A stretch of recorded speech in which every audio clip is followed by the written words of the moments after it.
Welcome to the Geek Easy. Sit back, grab a libation of your choice, and relax, 'cause it's time to do some geek stuff in the Geek Easy.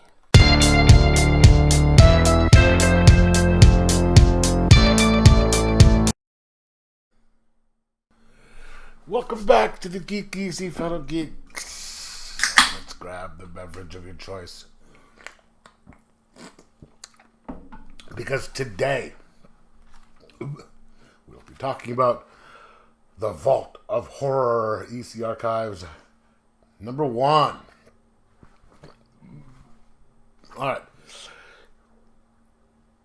It contains the Vault of Horror 12 through 17.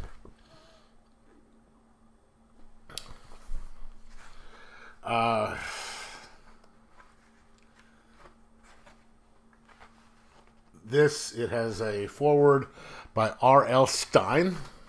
So everyone knows who that is, even if they haven't read him. The well-known child horror author. No, he's not a child, but he writes horror for children. Get that clarified there, but this is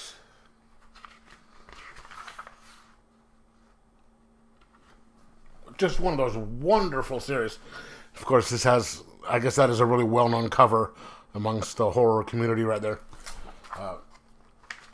Of just so many different stories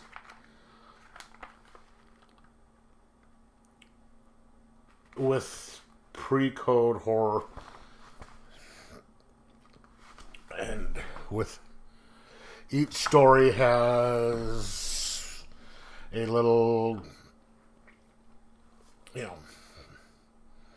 kind of a setup, the story, and then a twist at the end. Like in here, there's one of them where there is a hotel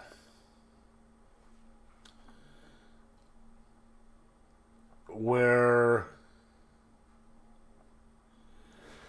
it's called Werewolf Concerto. There is a hotel where every month somebody dies of an attack once a month, right? And after like the third month, people are like, "Oh, it's a werewolf attack," and all the people leave. They're like, "We are not going to be staying here and risking ourselves."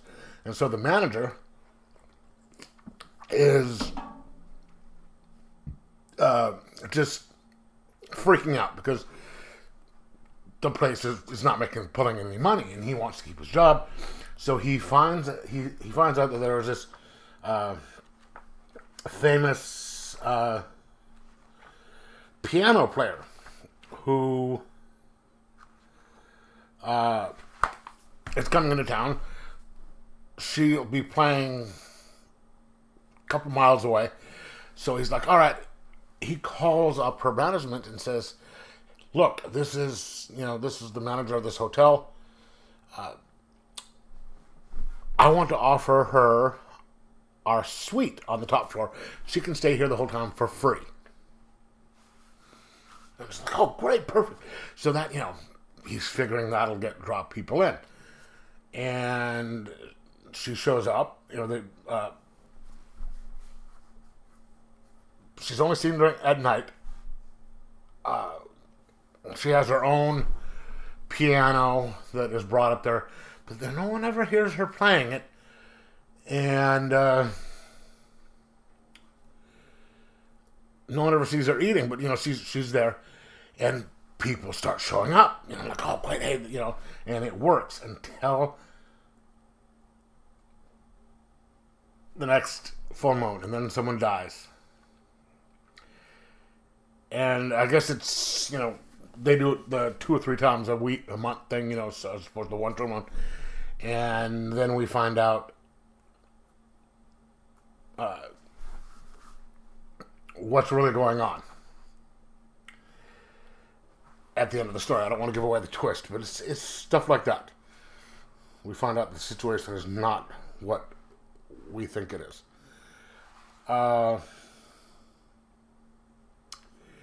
We have double crosses where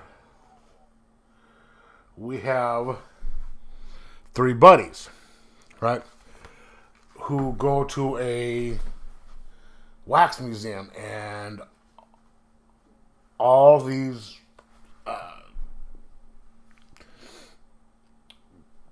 the wax statues, they look so lifelike, and they bet a guy, one of their friends, that he wouldn't want to stay all night in a place with a dead body. It wouldn't freak him out. He goes, oh no, it's no big deal.